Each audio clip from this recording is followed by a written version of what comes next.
All right, bienvenue à tous à nos podcasts, les lives ATS. Dans le fond, aujourd'hui, je suis super content de recevoir Nicolas Vulliot qui... Allô, Nicolas?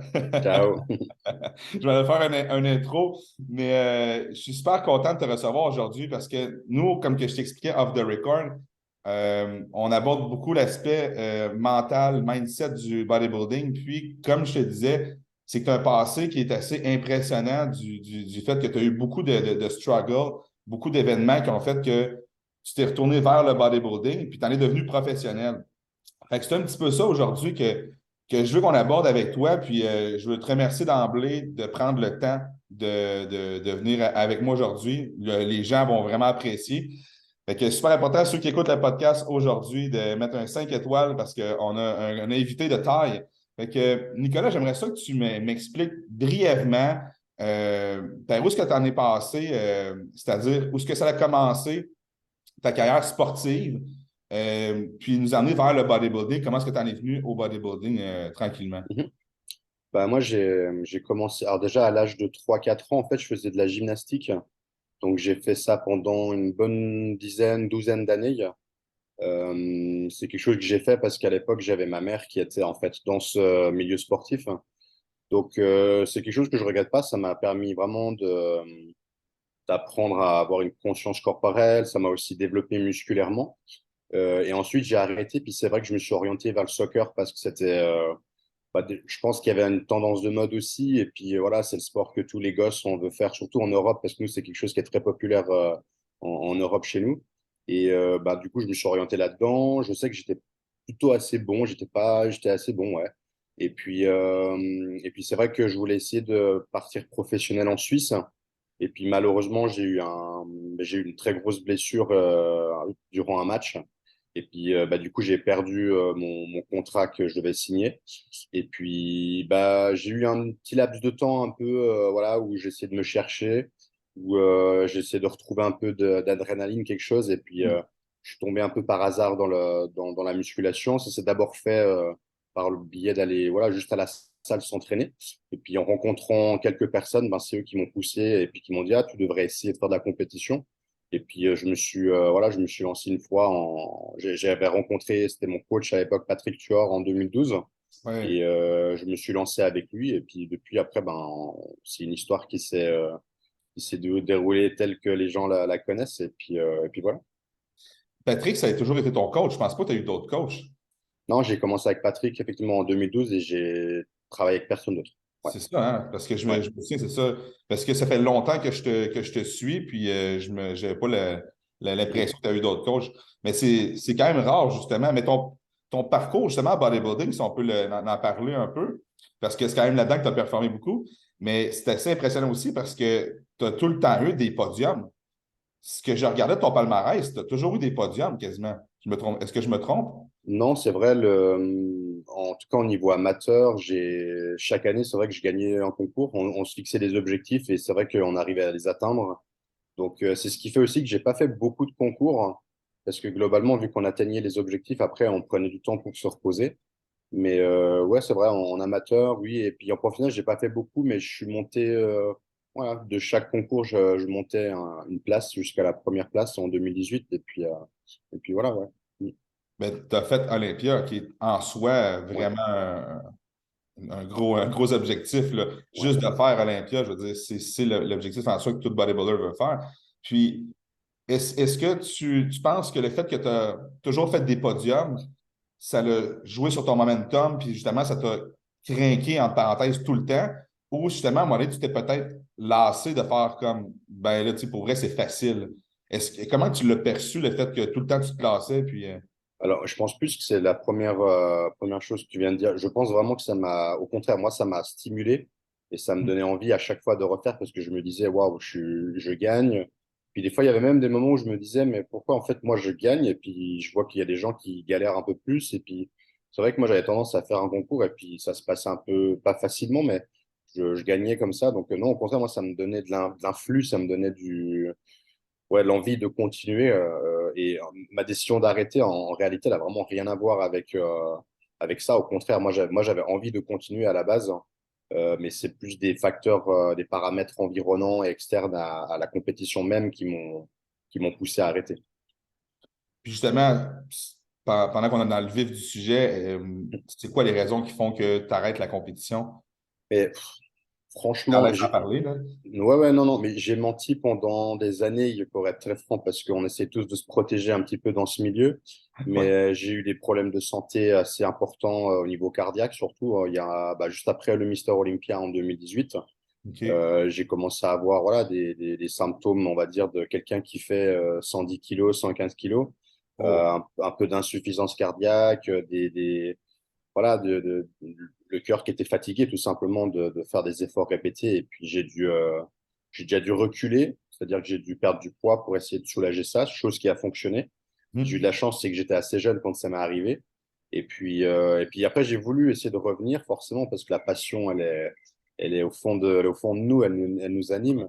Mais j'ai vu que ça marchait pas parce que j'ai réessayé de faire des choses plus light, que ce soit en protocole, en termes d'approche d'entraînement, etc. Et non, je sentais que malheureusement, il s'était passé quelque chose et que mon cœur qu'il était un petit peu fragilisé des années que j'avais fait. Et puis j'ai dû prendre une décision à un moment donné. Et puis voilà quoi. Mais c'est principalement lié à ça c'est clair. OK. Fait que les aspects environnants, c'est vraiment au niveau médical plutôt que. C'est médical. Après, c'est vrai que le fait d'être. Parce que moi, j'ai fait une année complètement off en 2019. Oh, c'est cool, Euh, ça. ouais, j'ai fait totalement off. Bon, parce qu'il y avait les raisons médicales qui me poussaient à Oui. le faire. Et puis, il y avait aussi l'idée de se dire, on va essayer d'avoir une approche différente sur le plan bodybuilding parce que moi, j'ai toujours été un peu limite avec le poids. J'ai toujours été très, très lourd pour les 212. Oui. Donc, on s'était dit, bon, ça peut, quelque part, ça peut nous servir de reculer un petit peu pour perdre un tout petit peu de muscle et puis de jouer là-dessus. Mais du coup, pour perdre du muscle, j'ai dû arrêter les produits, j'ai dû manger beaucoup moins. Et puis le fait d'être sorti du cadre bodybuilding et de devoir revenir un an après dedans, c'est très difficile parce que on est conditionné pendant des années à faire des choses extrêmes et puis tout d'un coup, on sort de ça, on retrouve un confort d'une vie un peu normale et le fait de devoir retourner là-dedans, c'est très difficile mentalement. Donc je pense que mentalement aussi, j'étais plus aussi fort que quand je faisais la compétition tout simplement. Tu sais, je dis toujours que le bodybuilding, c'est l'évolution, dans le fond, parce qu'on veut toujours aller chercher plus, plus et plus. Ouais. J'imagine que dans ce que tu as vécu, ce qui était difficile, c'est que tu as l'impression que tu rétrogradais. Est-ce que je me Absolument. trompe? Ouais, ouais, c'était ça. Alors, franchement, ça peut sembler un peu prétentieux, mais je pense que psychologiquement, j'ai les épaules pour supporter ce genre de truc. Donc, je savais que j'allais pouvoir le faire, mais je savais que ça allait être extrêmement difficile. Et puis, franchement, je vais pas mentir, j'ai vécu des phases de dépression, j'ai vécu des phases Wow. ouais, j'ai dû apprendre à gérer ça. Après, moi, j'ai la chance, c'est que j'ai toujours eu un entourage très stable. Déjà, mon coach qui était quelqu'un de très présent dans ma vie de tous les jours aussi, pas seulement dans la vie d'athlète, mais dans ma vie privée aussi. J'ai aussi ma maman qui était très présente aussi à ces moments-là. Donc voilà, j'avais pas beaucoup de personnes, mais c'était les personnes que j'avais besoin. J'avais pas besoin de plus de personnes. Et je pense que ça aussi, le fait d'avoir un entourage comme ça qui est stable, c'est ce qui permet aussi d'être sur la longévité, sur le plan psychologique. Puis, dans le fond, c'est ça, ça a été ta plus grosse épreuve dans le bodybuilding à vivre. Puis, si on regarde niveau pas amateur, mais oui, amateur, niveau soccer, parce que c'est des choses que j'aime beaucoup aborder parce que les gens voient toujours le fame derrière l'athlète, mais il y a pas mal plus de difficultés, de struggle, de problématiques qu'on le pense. Pas parce que moi, je fais la promotion du sport parce que c'est un beau sport et je veux le promouvoir, mais il y a des côtés qui sont beaucoup moins, des fois, faciles.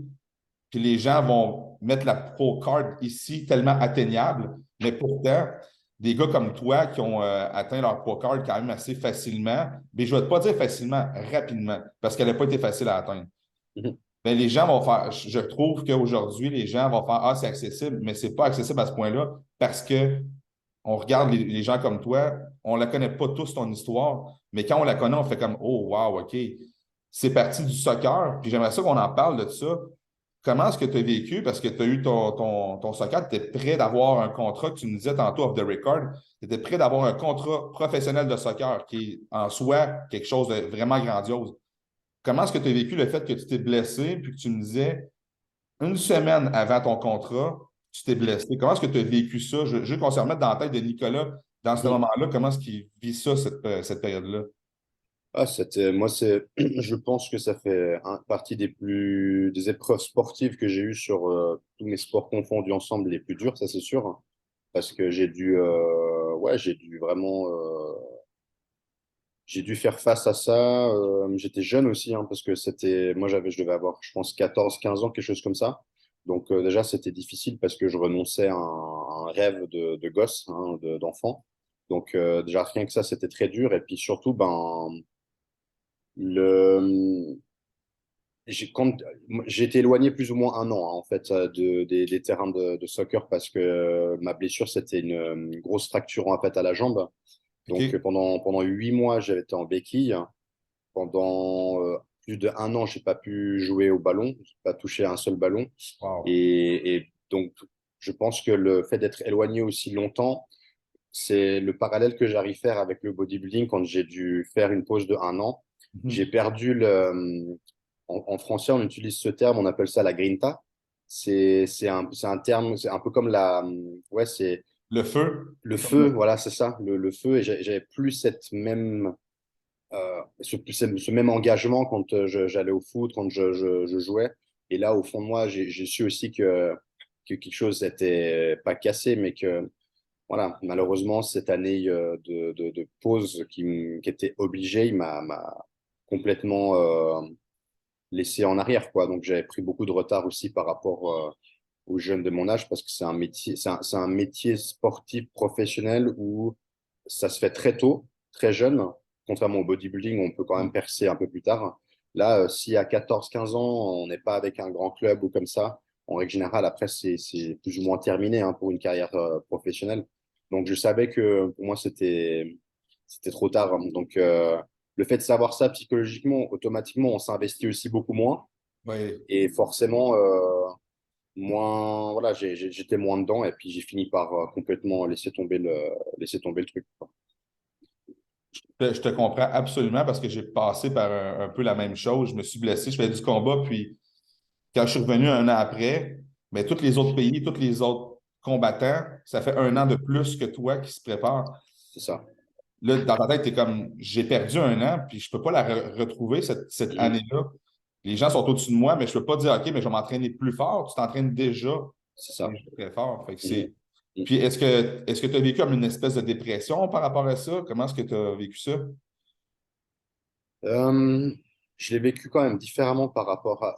Pour être franc, je l'ai mieux vécu que ce que j'ai vécu en bodybuilding parce que je pense qu'il y avait aussi une question de santé où c'était très différent parce que je pense que le problème de santé que j'ai eu en bodybuilding, c'était aussi, ça remettait en question ma vie, hein. Faut dire les choses aussi comme elles sont.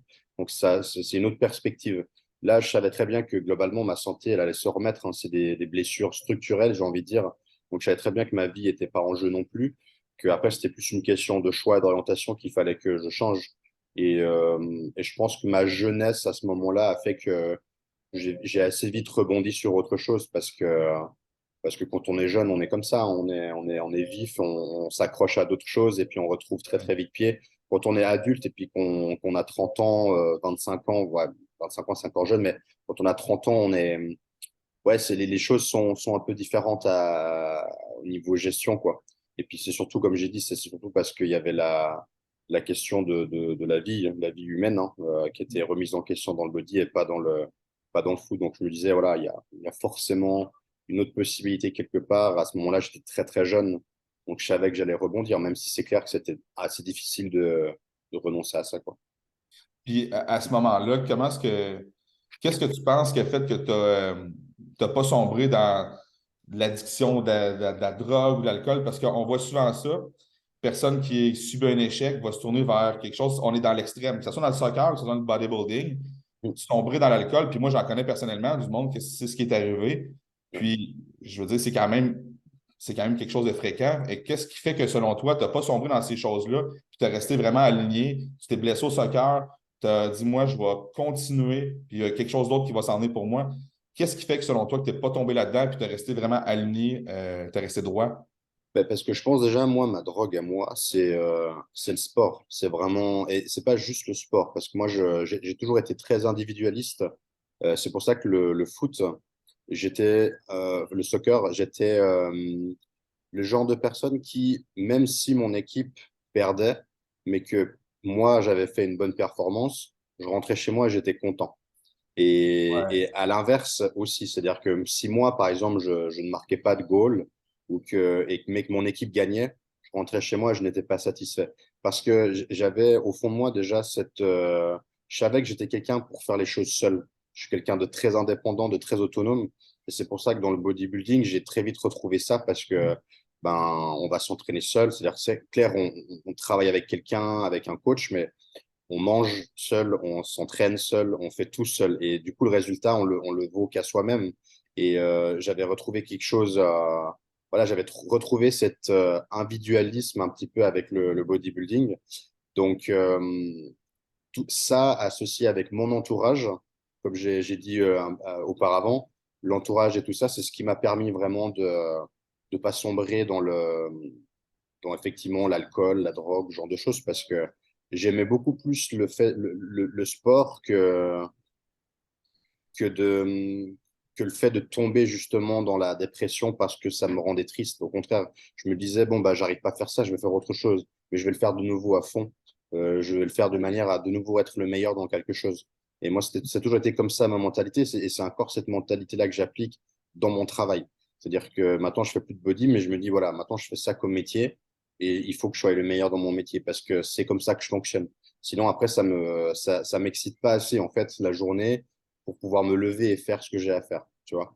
Et voilà, c'est ça qui a fait que j'ai avancé, en fait. Ouais. Mais à vrai dire, tout ce que tu viens de dire là, je crois que c'est clairement, c'est pour ça que tu es professionnel en bodybuilding. Parce que la recherche de l'excellence, la recherche d'être le meilleur, je veux dire, c'est ça qui va faire que tu vas aller chercher des connaissances en biomécanique, en nutrition, que tu vas vouloir être toi la meilleure personne. Puis une chose que tu as dit qui est vraiment, vraiment bonne, c'est que très jeune, tu étais capable de faire une introspection sur toi-même, Ouais. de te regarder et de dire, ben, au soccer, moi, j'ai pas une bonne game. On a gagné, mais j'ai pas une bonne game. Au même titre qu'en bodybuilding, toi, tu l'as pas vécu parce que tu as toujours eu des podiums, mais Ouais.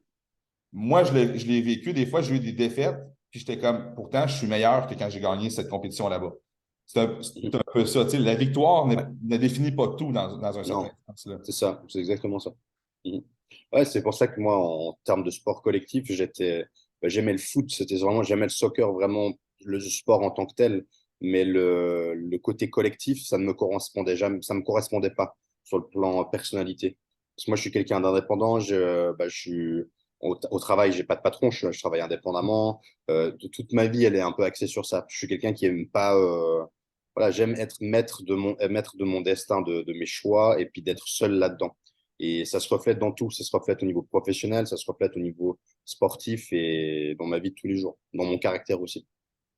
Clairement. Puis, tu as dit que tu as fait le switch après ça pour ben, le transfert, excuse mon anglicisme, le transfert dans le bodybuilding, mais juste me parler un petit peu de comment est-ce que tu as découvert le bodybuilding. Je sais que tu as fait un stage, tu es allé à la salle de sport, de musculation, mais comment est-ce que tu as découvert le bodybuilding? Parce qu'au gym, il y a du monde qui s'entraîne pour plusieurs raisons. Comment est-ce que tu as découvert le bodybuilding?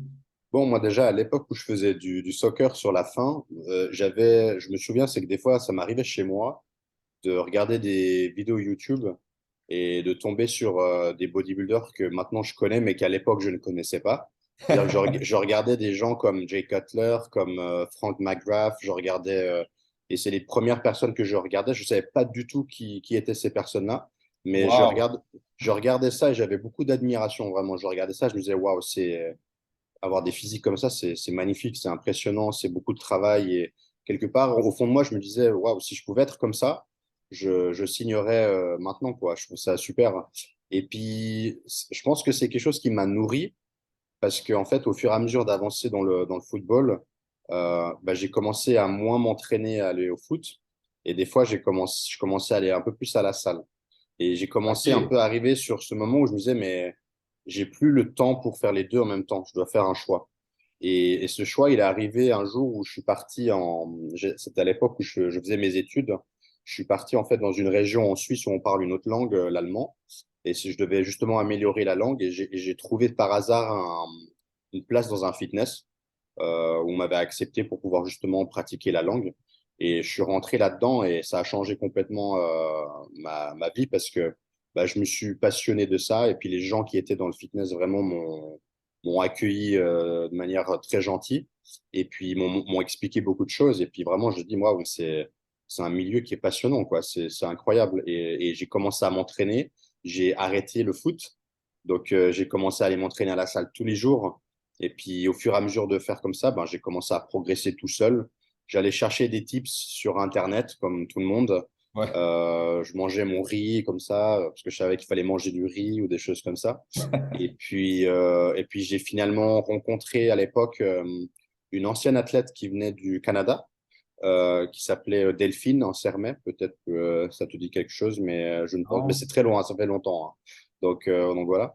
Et elle, en fait, m'a mis en relation avec un bodybuilder suisse à l'époque qui faisait Olympia. Et c'est avec lui que j'ai commencé à faire des premiers entraînements, un petit peu comme ça.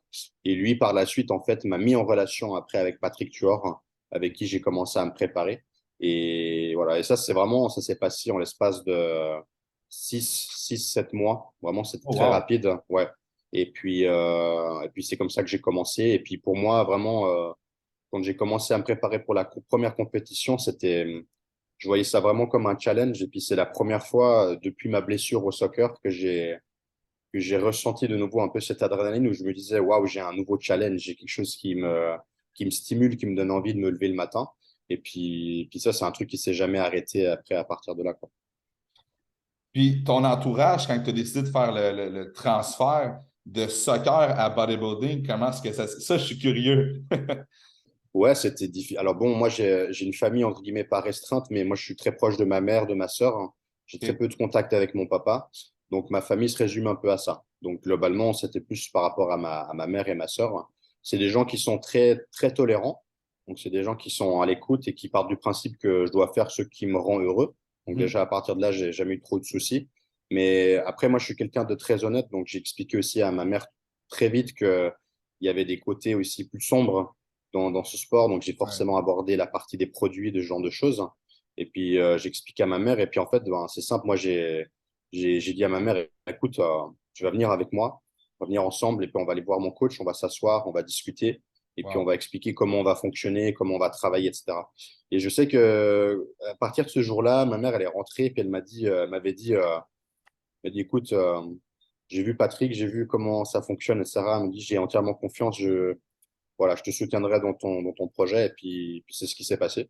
Elle m'a soutenu vraiment du début jusqu'à la fin dans mon projet. Et puis c'est quelqu'un, ouais, elle fait partie vraiment des piliers par rapport à mon équilibre dans ce sport, avec Patrick, justement. Ouais. Puis si c'est pas trop indiscret, est-ce que justement, le fait que tu as des problèmes de santé, ben, que tu as eu des problèmes de santé, quand c'est arrivé, est-ce que justement ta mère a fait comme tu vois, tu sais? Elle m'a dit, tu vois le risque, etc. Il Ouais. fallait jamais.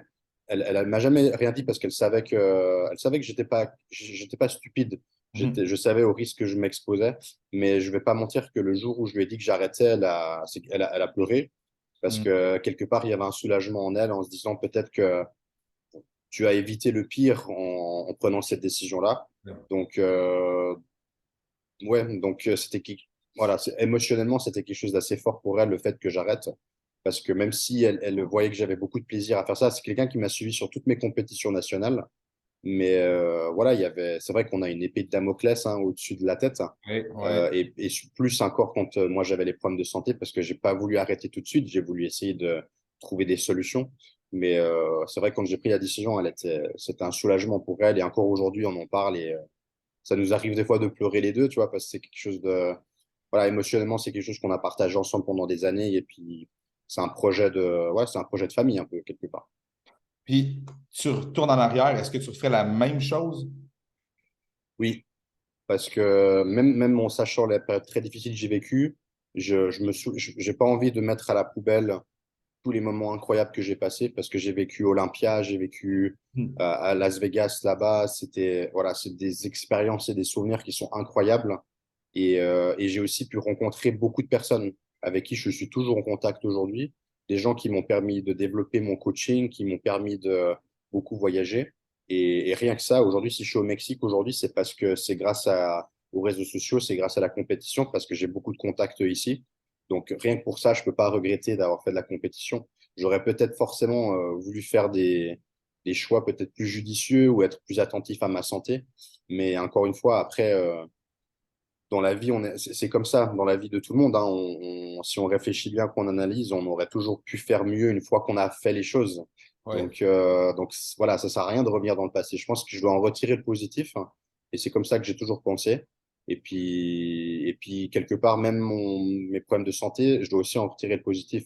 Ça m'a permis de voir la vie différemment, de prendre en maturité aussi, je pense, parce que je pense qu'on en ressort pas indemne de ce genre d'expérience. Mhm. Donc non, ça me sert d'une manière ou d'une autre, ça c'est clair. Puis justement, tu parles des côtés positifs que ça t'a apporté. Qu'est-ce que le bodybuilding, selon toi, t'a apporté le plus? Qu'est-ce que tu en retires le plus du bodybuilding? L'éthique de travail, c'est surtout le fait que pour pouvoir réussir, il faut travailler. De nouveau, c'est pas quelque chose que les gens voient beaucoup, mais moi, je pense que ma grande force quand j'ai commencé le bodybuilding, c'est que j'aimais tellement ce que je faisais que j'étais structuré dès le début. Et souvent, je dis aux gens, la différence entre mon passage amateur à professionnel, il y en a pas. Parce que, en fait, c'est juste une carte qui me permet de le dire que j'étais professionnel, mais je l'étais déjà en amateur. Parce que moi, je prenais mes repas n'importe où j'allais. Il n'y a pas besoin qu'on me le dise. Même à 20 ans, je faisais les choses comme ça parce que c'était naturel. C'était quelque chose d'instinctif parce que je savais qu'il fallait faire comme ça. Et je pense que ce côté discipline, ce côté travail, je sais que c'est quelque chose que je peux réutiliser dans mon travail de tous les jours aujourd'hui, dans mon coaching. J'arrive pas encore à l'appliquer aussi bien que dans le bodybuilding en tant qu'athlète, mais je sais que cette discipline-là, c'est quelque chose que j'ai appris via le bodybuilding et qui est réutilisable dans n'importe quel domaine, euh, que ce soit professionnel, sportif, même sentimental. Ça peut paraître bête, mais le fait de prendre du recul, de réfléchir, je pense que c'est quelque chose qui est applicable à tous les domaines de la vie, en fait, tout simplement. C'est vraiment bon ce que tu viens de dire là, justement, dans la vie personnelle, parce que ça va te permettre justement d'avoir peut-être les idées plus claires, parce que quand tu es en prep, tu me corrigeras, en préparation de compétition, il faut que tu travailles sur toi-même. Puis c'est pour ça que j'adore le bodybuilding. En off-season, la vie est belle, là. La vie est belle. En prep, Ouais, s'il y a quelque chose qui se passe avec ta blonde ou quoi que ce soit, ton chum, il va falloir que tu te parles parce que ça se peut que tu sois plus comme ça. c'est clair. Non, non, c'est clair. Il y a ça. Je pense qu'il y a aussi le côté. On a tous une personnalité qui est très différente, donc on a une sensibilité aussi qui est différente. Mais moi, ça m'a aidé justement, cette éthique de travail-là, ça m'a aidé justement à faire énormément abstraction de typiquement les problèmes sentimentaux, amoureux, etc., de professionnels, de les mettre de côté, de faire la part des choses et d'être dans le même état d'esprit quand j'allais m'entraîner, autant quand j'avais un mauvais jour que quand j'avais un bon jour. Et ça, je pense vraiment, c'est quelque chose qui se développe et que moi, j'ai développé grâce à ce sport et grâce à Patrick aussi, parce que c'est quand même lui qui m'a enseigné, en fait, ces principes-là et cette philosophie, ouais. Puis justement, parlant de la vie familiale, vie amoureuse, dans le bodybuilding, comment est-ce que tu peux dire qu'on peut réussir à avoir une vie, j'aime pas dire le mot équilibré parce que c'est zéro équilibré le bodybuilding, mais une vie, qu'on peut avoir une vie amoureuse ou familiale saine. Tu comprends ce que je veux dire? Comment est-ce que tu peux aller chercher ce genre de, entre parenthèses, équilibre, on va dire, là? Ouais, bon, alors moi, je suis un mauvais exemple parce que sentimentalement, c'est quelque chose ça me convenait pas quand je faisais du bodybuilding parce que pour moi, c'était plus pas un frein, mais émotionnellement, ça me rendait plus instable que quand j'étais célibataire. Donc, c'est pour ça que la majeure partie de ma carrière, j'ai été célibataire parce que je me sentais mieux, voilà, en termes de gestion, j'étais beaucoup mieux dans cette disposition-là.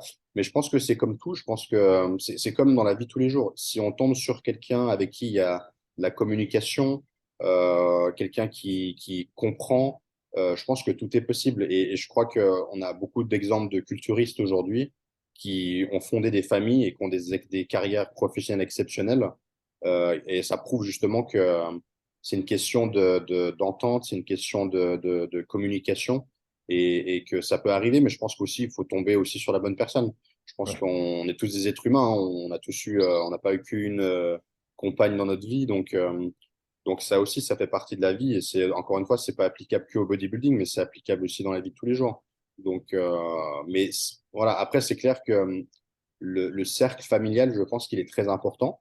Euh, Parce que si vous êtes seul et isolé, moi je connais quelques athlètes, je ne vais pas citer les noms parce que voilà, mais je Non, connais non. quelques athlètes qui ont beaucoup de difficultés là-dessus, à être stable dans la vie de tous les jours parce que justement, ils n'ont pas un entourage qui est très présent derrière, qui n'est pas forcément très supportif derrière. Et ça joue énormément. C'est très difficile de faire un sport comme ça où on est isolé, beaucoup, très isolé. Et quand on a justement personne derrière, au moins une ou deux personnes qui de temps en temps vous aident à vous échapper quelque part de ça, avec qui vous pouvez échanger. Et je pense que moi, j'ai eu la chance, c'est que ma mère était cette personne-là. C'était cette personne-là avec qui je pouvais échanger, discuter, et qui avait un regard à la fois extérieur et à la fois aussi concerné par rapport à ce que je faisais. Ouais. Et je pense que c'est très important. Ouais. C'est important d'avoir ça, mais malheureusement, on n'a pas toute cette chance aussi. Donc voilà. Non, effectivement, c'est ça. Puis parce que dans la famille, si je prends d'exemples proches, c'est pas tous les parents qui aiment voir leurs enfants faire du bodybuilding avec les côtés sombres dans un certain sens qu'on a parlé. Puis tu sais, j'aime moins dire sombre, mais c'est quand même ça. C'est pas quelque chose qui va amener une tonne de positivisme à part au niveau des résultats sur le physique. Mhm. Fait que c'est difficile de faire, justement, de rencontrer quelqu'un aussi, puis de faire comprendre ça. Mais je pense que tout est dans la communication, comme tu as dit. Puis c'est d'expliquer qu'il va y avoir des ups et des downs. Dans ma prep, ça va être comme ça, comme ça, comme ça. Puis est-ce que tu crois que justement le fait que c'est très instable de faire une prep, est-ce que tu penses que c'est mieux d'avoir quelqu'un qui est dans le domaine, une conjointe, une compagne qui est dans le domaine ou de juste comme avoir quelqu'un qui va te faire évacuer du bodybuilding quand tu es en prep? Moi, j'ai vécu les deux et j'ai vécu autant dans les deux des très bonnes choses. J'ai vécu avec une personne pendant un an avec qui elle n'était pas du tout dans le milieu, elle s'entraînait pas et elle mangeait pas du tout la même chose que moi. Mais ça se passait plutôt assez bien. Et les raisons de notre séparation ont absolument aucun rapport avec le contexte du bodybuilding. Donc ça prouve que ça peut très bien fonctionner. Et j'ai eu aussi des filles avec qui étaient dans la compétition, professionnelle IFBB aussi. Et, euh, et pareil, ça fonctionnait bien. Donc c'est vraiment, encore une fois, je pense que ça dépend des personnes, ça dépend de la communication, ça dépend du caractère. Euh, Moi, vraiment, j'ai vécu les deux. Puis quand on me pose la question, je dis, mais franchement, moi, je pense que il faut même pas se poser la question. En fait, je pense que l'attirance déjà pour quelqu'un, elle a pas forcément elle doit pas avoir un rapport avec le contexte. Je pense. Faut que ça vienne de soi. Faut que ça vienne, voilà. Et moi, c'est pour ça que j'ai déjà été en couple avec des femmes qui sont pas du tout dans le milieu, qui sont pas du tout sportives, et avec des filles qui sont dans le milieu et qui sont sportives. Parce que j'essaie de voir bien au-delà de juste la compétition comme ça. C'est-à-dire que moi, la compétition, c'est quelque chose que je fais pour moi. Et si je peux le partager, je le partage, mais genre, je n'ai pas le besoin de le partager parce que je le fais pour moi. Et j'oblige en aucun cas personne à faire la même chose. Et c'est pour ça que de mon côté, moi, j'ai jamais eu trop de problèmes à ce niveau-là parce que je faisais la part des choses. Et je pense que le fait d'avoir une compagne, qu'elle soit dans le milieu ou pas, je pense que c'est important d'avoir quelqu'un avec qui on peut partager autre chose aussi.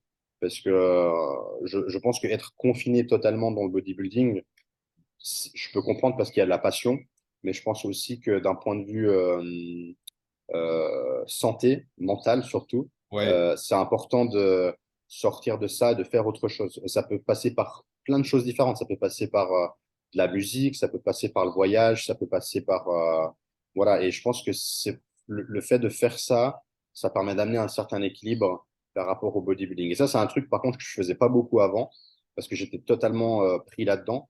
Et maintenant que j'ai pris beaucoup de recul, c'est là où je me dis, genre, ah, bah, par contre, ça, c'est peut-être un truc que j'aurais essayer d'aborder un peu différemment. J'aurais essayé de m'ouvrir à d'autres choses, tout simplement. Ouais.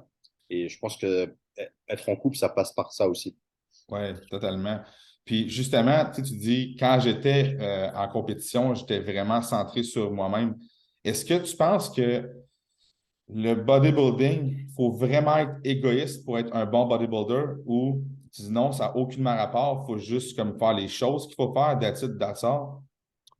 Ouais, c'est une bonne question.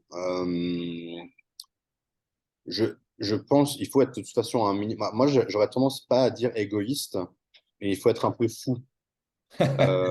Moi, j'ai souvent cette discussion-là avec Patrick, justement, à l'époque, et lui, il me disait, justement, il me disait, en fait, ton problème, donc mon problème à moi, il me disait, c'est que tu es plutôt assez bon au bodybuilding, mais t'es pas assez fou pour faire ça. Parce que moi, je suis quelqu'un de très cartésien, donc je suis quelqu'un bah, je prends beaucoup de recul, je fais beaucoup d'introspection, je réfléchis à ce que je fais. Et puis en bodybuilding, c'est vrai qu'il y a de temps en temps, j'aime pas dire ça, mais de temps en temps, il faut fermer les yeux et puis il faut un peu foncer dans le tas parce que voilà, on sait qu'il y a des risques. Et puis, si on veut éviter tous les risques, bah, on fait pas de bodybuilding, tout simplement. On fait un autre sport, on fait autre chose. Donc, on est exposé à ça. Et je pense que euh, quelque part, si on doit justement être un peu fou pour faire ce sport, il y a une part d'égoïsme quelque part, hein.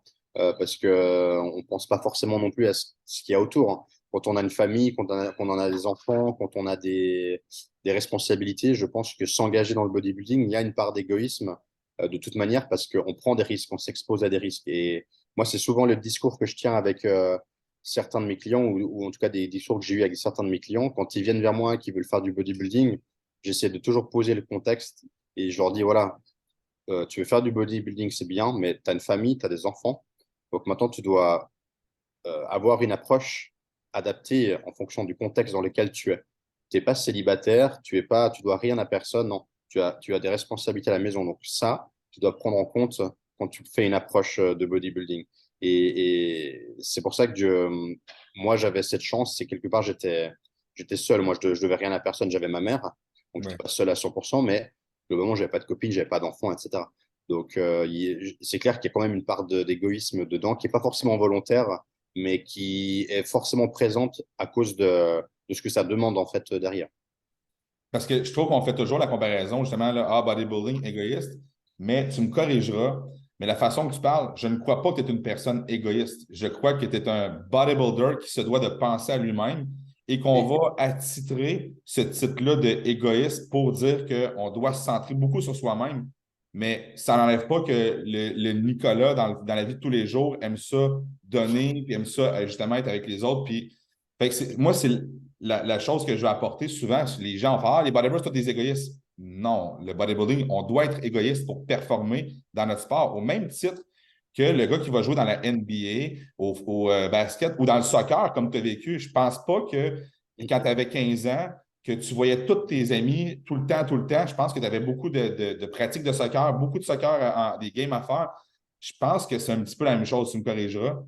ouais, mais tu as très bien résumé les choses. Je pense qu'il y a une part d'égoïsme, mais qui n'a rien à voir avec l'être humain en soi, c'est-à-dire la personne que l'on est ou la personnalité. Je pense que c'est un égoïsme qui appartient à l'application du sport, à l'application du côté professionnel.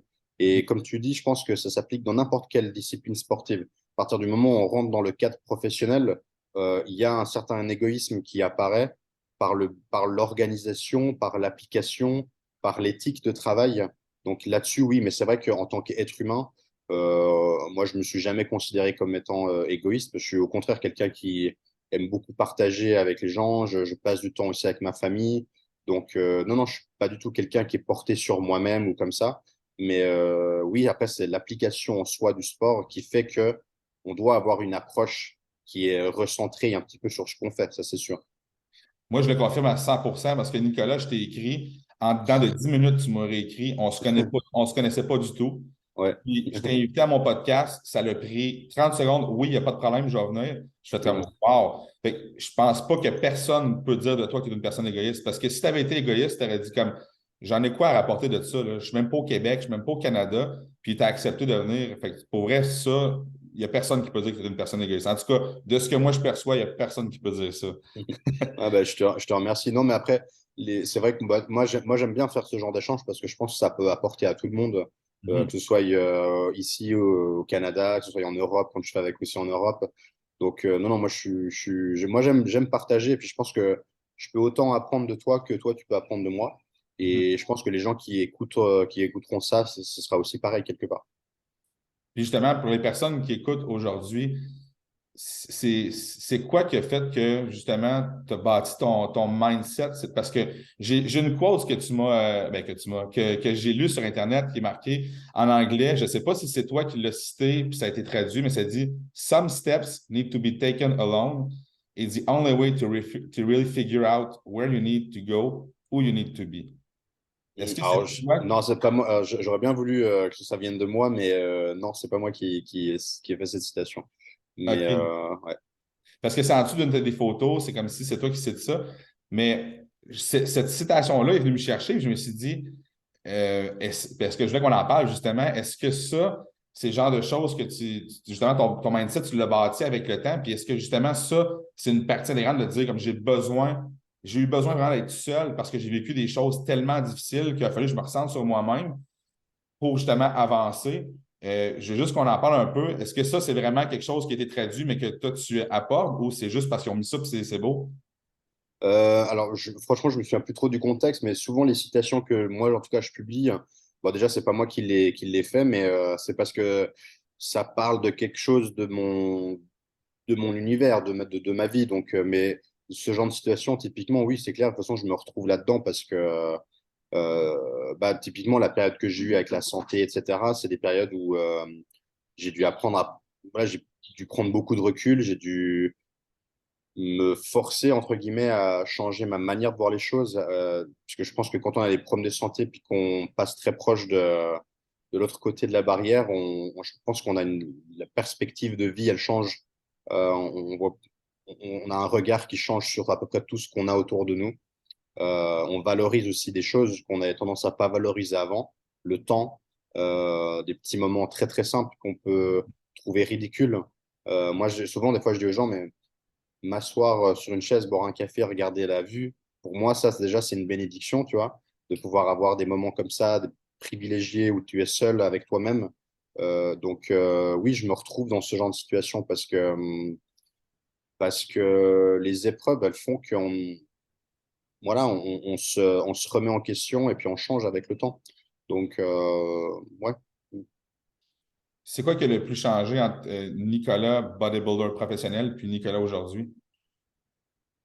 Ouah, tout. Tout? Tout. Ouais, ouais, ouais, vraiment tout, parce que les gens qui m'ont connu à l'époque, souvent me disent maintenant, t'es plus du tout la même personne, ouais. T'es quelqu'un qui a changé. En général, c'est plutôt assez positif quand ils me le disent. Mais oui, parce qu'à l'époque, j'étais un jeune gars de 20, 25 ans qui était totalement addict à cette discipline et puis qui voyait que ça. Et chose qui est normale, hein, je pense. Et aujourd'hui, ben, je suis une personne qui a peut-être seulement quelques années en plus sur le compteur, mais qui, je pense, sur le plan, je n'ai pas envie de dire maturité, mais sur le plan vécu, j'ai l'impression d'avoir pris 20 ans.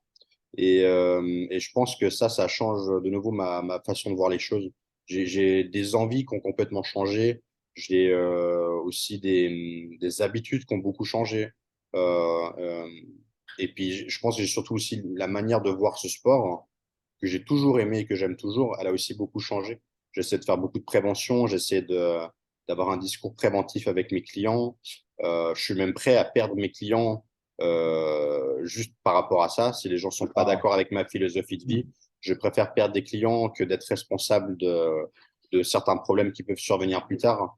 Donc, ouais, c'est ça qui a changé surtout. Donc, un peu de tout.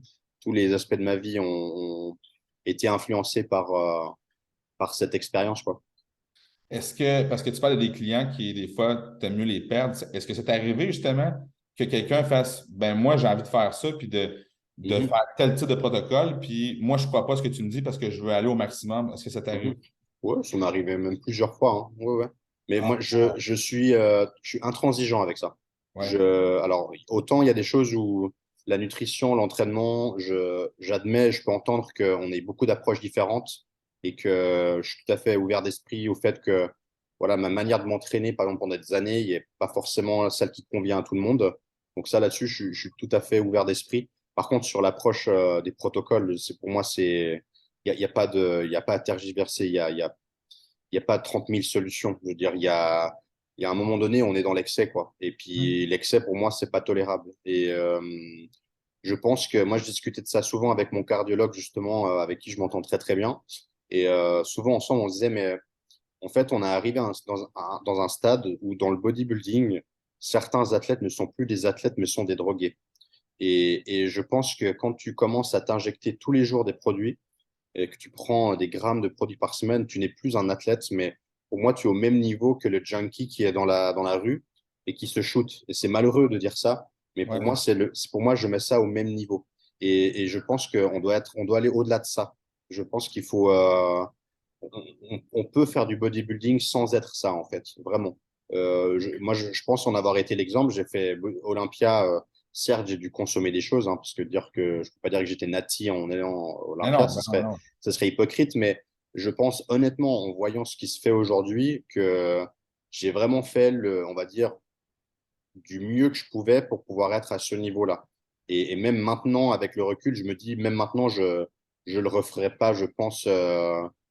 Parce que je trouve que c'est too much quelque part. Mais ça reste extrêmement light, je mets ça avec des guillemets, par rapport à ce que j'avais l'habitude de voir en fait au même niveau en parallèle, quoi. C'est ça surtout.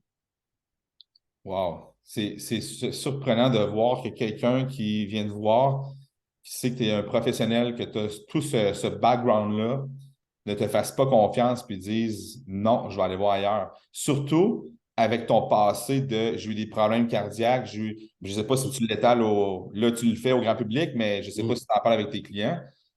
Moi, Mais je partage tout avec mes clients parce que j'estime que c'est un échange de bons procédés. C'est aussi, les gens payent pour ça aussi.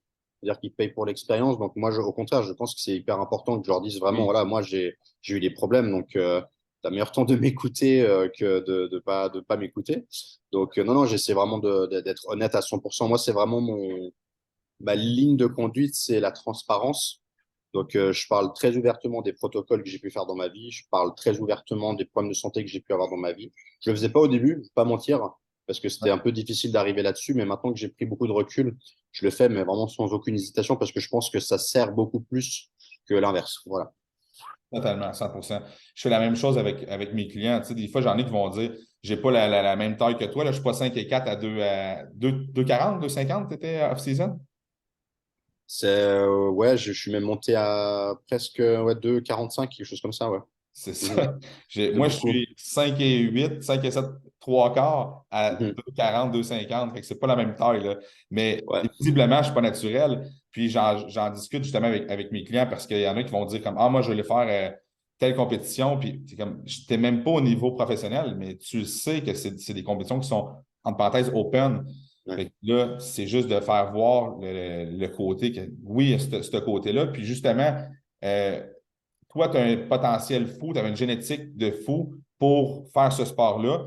Il a fallu que tu prennes quand même des produits. Pour quelqu'un qui n'a pas une génétique, imagine à quel point il doit, dans sa tête, surdoser pour pas arriver au même résultat, mais pour se dire que hey, peut-être je vais avoir une carte de professionnel. Puis rendu professionnel, tu retournes en bas de l'échelle. Moi, c'est là que je trouve qu'il est le problème. Parce que les Mhm. gens voient la carte de professionnel. Hey, je veux l'avoir, je veux l'avoir. Oui, mais à quel prix? Parce qu'après ça, tu retournes en bas. Qu'est-ce que tu vas faire? Qu'est-ce que tu vas faire si tu as tout fait les produits? Il n'y a plus rien à faire après ça. Je partage, mais à 150% ton opinion, parce que je tiens le même discours. Et moi, je dis souvent aux gens, écoute, t'as meilleur temps d'être le meilleur des amateurs que d'être le dernier des professionnels. Parce que pour ce que ça peut te coûter après, honnêtement, ça n'a aucun sens. Et je vais être très dur dans ce que je vais dire, mais moi, j'ai déjà eu des clients avec qui je leur disais vraiment cash, hein, je leur disais, écoute, t'as pas d'avenir là-dedans. Enfin, ne t'enfonce pas là-dedans, parce que si tu le fais, ça va pas marcher. C'est malheureusement, on est dans un sport où on sait que génétiquement, il y a des gens qui sont prédestinés pour ça et d'autres pas. Ouais. Je veux dire, on prend l'exemple du basket. Les gens qui font du basket, c'est des gens qui sont grands. C'est pas le basket qui fait que tu deviens grand. Donc, tu peux pas changer ta génétique, tu vois. C'est bien Donc, dit. non, mais c'est vrai. Et du coup, pourquoi, en fait, c'est pour ça que je dis, mais pourquoi les gens en basket, ils sont grands? C'est parce que c'est les gens grands qui vont faire du basket, c'est pas l'inverse. Ouais. Donc, c'est parce que génétiquement, il faut être grand pour être performant au basket parce que ça demande des certaines aptitudes, ça demande des certaines, voilà, des skills, des choses comme ça qu'on retrouve dans le domaine du basket. Moi, je fais 1m65, donc c'est 5'4", un 5-4. truc comme ça, voilà. J'ai rien à faire en basket parce que même si je pouvais travailler ma détente, je serais jamais au niveau de quelqu'un qui fait 1m95, 2 mètres de hauteur, hein. Donc qui est très très grand, quoi. Donc le bodybuilding, c'est pareil. C'est-à-dire qu'il y a des gens qui ont les attaches, qui ont la structure pour faire ça et puis qui peuvent performer. Et il y a des gens qui ne sont pas faits pour ça. Alors après, maintenant, ça ne veut pas dire que les gens ne peuvent pas faire de bodybuilding, mais je pense juste qu'il faut après être réaliste par rapport à ce qui est possible de faire. Et donc ces gens-là, à ce moment-là, s'ils sont pas capables, entre guillemets, de faire la différence ou de prendre du recul, moi, j'arrête les collaborations parce que je prends pas le risque, en fait, à ce niveau-là. Et de nouveau, ça m'est déjà arrivé, hein, ça m'est déjà arrivé plusieurs fois. Mais ouais, c'est un milieu qui est quand même très compliqué à gérer.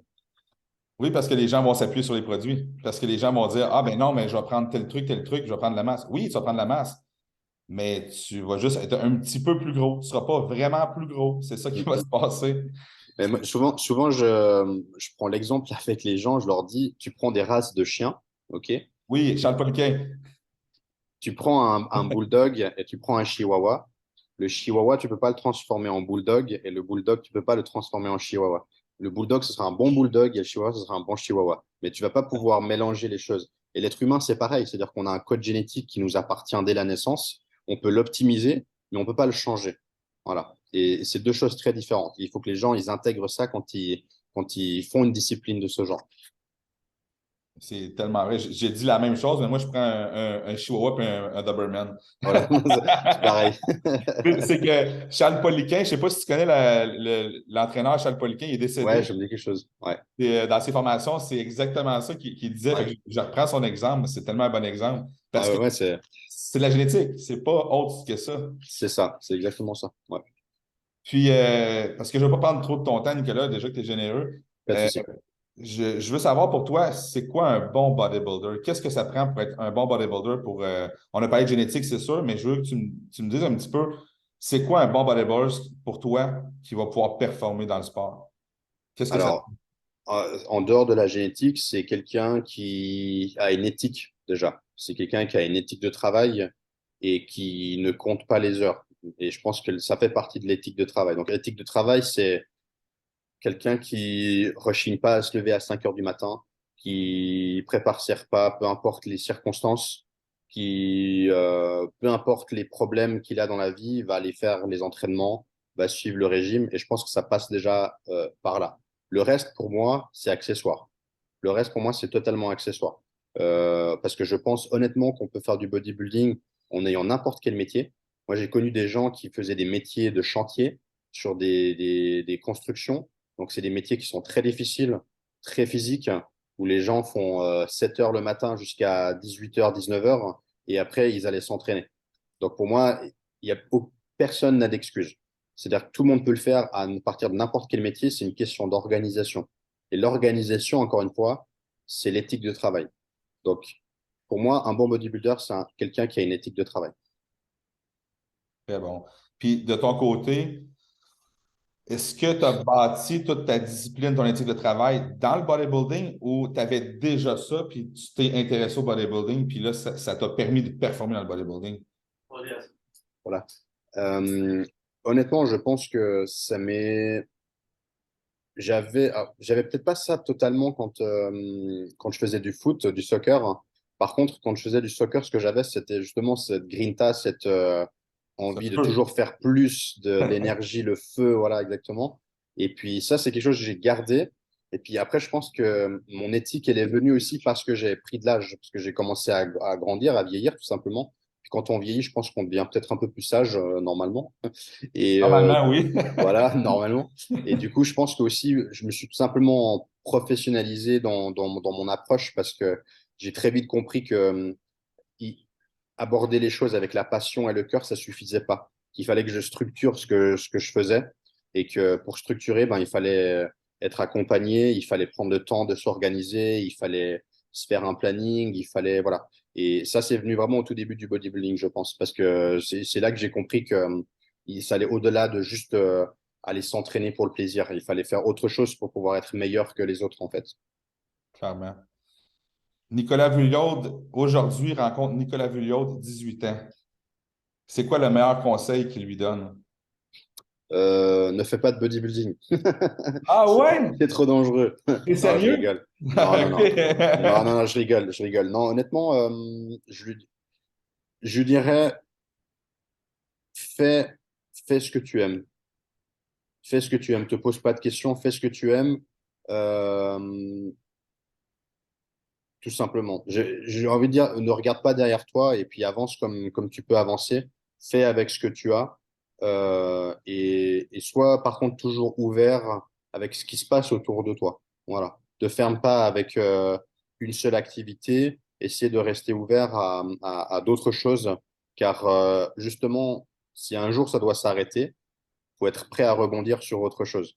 Et je pense que le fait de pouvoir avoir, on va dire, entre guillemets, c'est comme un business, hein, quelque part. Hein. Quand on Ouais. a un business, si on a plusieurs, entre guillemets, petits business, ça permet de rebondir. Si tout d'un coup, il y en a un qui se passe pas très bien, bah, je pense que dans la vie, et puis par rapport au bodybuilding, c'est un petit peu pareil. Il faut pas tout miser là-dessus. Il faut travailler, il faut faire des études. Si on peut faire les études, il faut faire des études. Il faut développer des choses à côté. Il faut pas juste rester à la maison sur son canapé, manger, et puis attendre que sa journée elle passe. Je pense qu'il faut, voilà, il faut avancer là-dedans. Et moi, c'est quelque chose que je faisais pas assez à l'époque.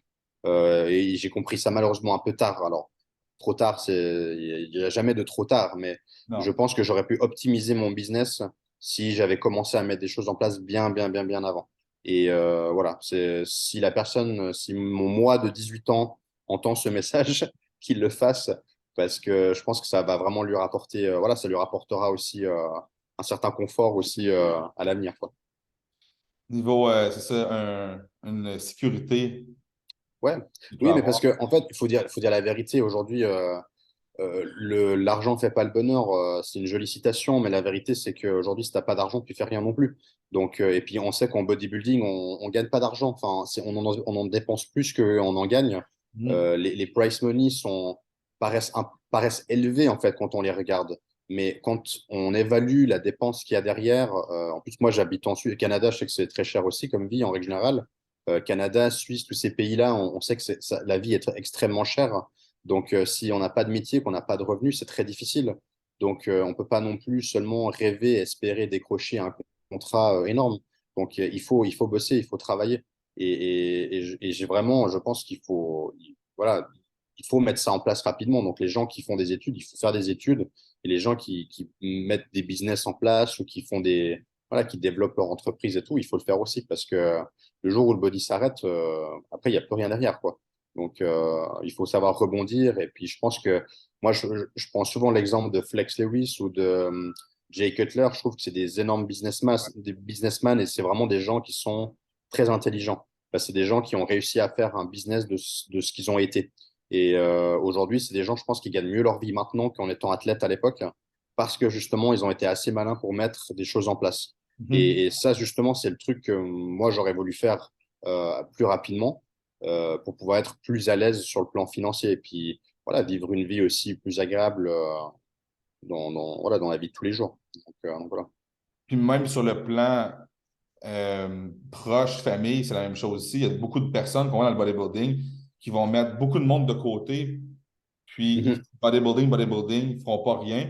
Puis justement, arrive un accident, puis ils se ramassent seuls, mais ou gagnent des choses, mais ils gagnent seuls. À un moment donné, c'est comme ça prend des gens aussi pour être capable de profiter avec toi. Parce qu'être sur un sommet d'une montagne tout seul, des fois, c'est quand même c'est feeling lonely.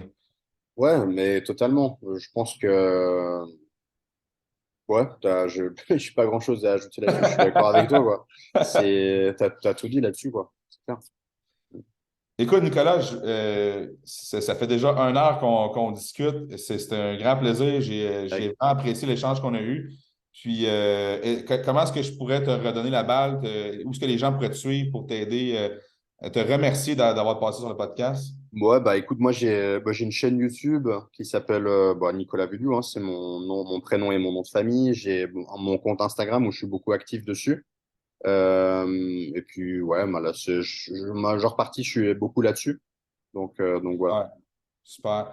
Nicolas, un gros merci. Je te souhaite Merci à toi. le meilleur des succès dans les prochains objectifs que tu te fixes. Puis Merci merci beaucoup. d'avoir partagé avec autant de transparence tout ce qu'on a discuté. Puis merci encore une fois de nous avoir permis de te suivre. Ben moi, en tout cas, j'ai été suivi depuis que j'ai 35 ans, je suis plus vieux que toi en passant. Moi, j'en ai 32. Ah bah ouais. J'en ai 32, j'en ai 35. Puis moi, je t'ai suivi depuis ton début de ta carrière. Puis je t'ai vu à Olympia. Je suis allé à Olympia l'année que tu l'as fait en 2018. Puis pour vrai, c'est impressionnant de voir ton parcours. Fait que merci de t'avoir permis de vivre ces belles années-là dans le bodybuilding. Ben, merci beaucoup, j'apprécie. Merci beaucoup, Fait j'apprécie. que je te remercie, Nicolas. Je te laisse là-dessus. Puis je te souhaite encore une fois bon succès. Merci à toi. All right. Bye, Nicolas. All right, merci beaucoup de votre écoute. Ce rendu là, c'est que vous avez passé à travers notre contenu de ce podcast. Et puis, si vous avez apprécié, si vous avez appris des choses, n'hésitez pas à liker, partager, subscribe. Puis, je vous invite même également sur Instagram, alors, barre en dessous, training, barre en dessous, système, de venir nous follow. On met beaucoup de contenu, beaucoup de knowledge. Vous allez avoir accès à nos lives avant tout le monde. Donc, venez nous suivre sur Instagram. Puis sinon, on se revoit pour un prochain podcast. Ciao tout le monde. I'm going through a process, I'm a work in progress. Focused on my destiny, I got no time for nonsense. Finna give you folks the best of me, I'm learning concepts. I think I finally learned the recipe, I'm making progress. Look inside the mirror, I'm my only contest. Every day I'm thanking God, cause he made me a prospect. Got my